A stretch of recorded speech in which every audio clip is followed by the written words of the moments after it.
Hello everyone, আসসালামু আলাইকুম। আজ থেকেই রোজার প্রস্তুতি নিতে হচ্ছে।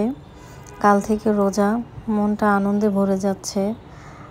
মনের মধ্যে একটা কেমন জানি একটা আনন্দ অনুভূত হচ্ছে যে কাল থেকে রোজা, খুব ভালো লাগছে। কালকে রোজা রাখবো এই ভেবে খুব খুশি লাগছে।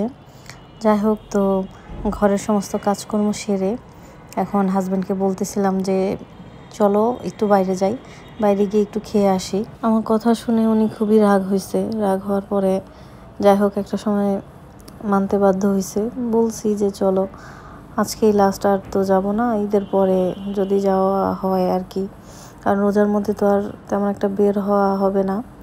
যদি একটু টুকটাক মার্কেট করি সেটা ভিন্ন কথা, কিন্তু এর মধ্যে তো আর যাওয়াটাও হবে না। তো এই জন্য হাজব্যান্ডকে বললাম তাহলে চলো, আমি রেডি হই। তো আমি এই ফাঁকে রেডি হয়ে বের হয়ে গিয়েছি। ও যাচ্ছে যে রেস্টুরেন্টটা আবার আমার বাসার পাশেই ছিল, রাস্তার ওই পারে।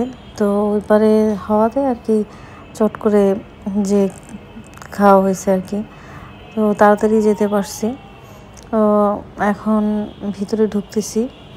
এখানে গিয়ে আমার আবার পছন্দের খাবার হচ্ছে, যাই হোক রেস্টুরেন্টে গেলে আর কি আমি একটু থাই স্যুপটা খাই। থাই স্যুপটা ভাল লাগে। আজকেই লাস্ট, এই জন্য ভাবলাম খেয়ে আসি।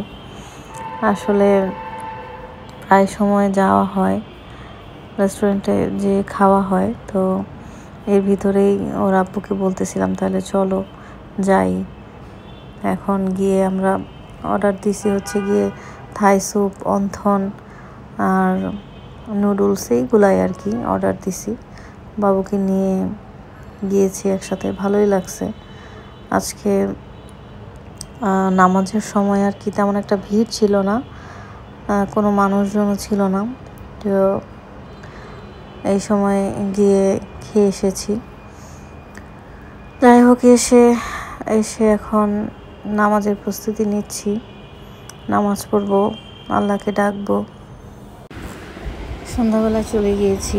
সন্ধ্যাবেলায় গিয়ে টুকটাক কিছু কেনাকাটা করে তারপর রেস্টুরেন্টে ঢুকে আমরা খাওয়া দাওয়া করেছি। খাওয়া দাওয়া শেষ করে তারপরে বাসায় চলে এসেছি।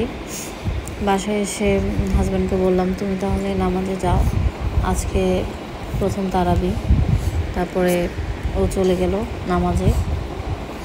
এখন আমার পালা, আমিও নামাজ পড়বো, আল্লাহকে ডাকবো।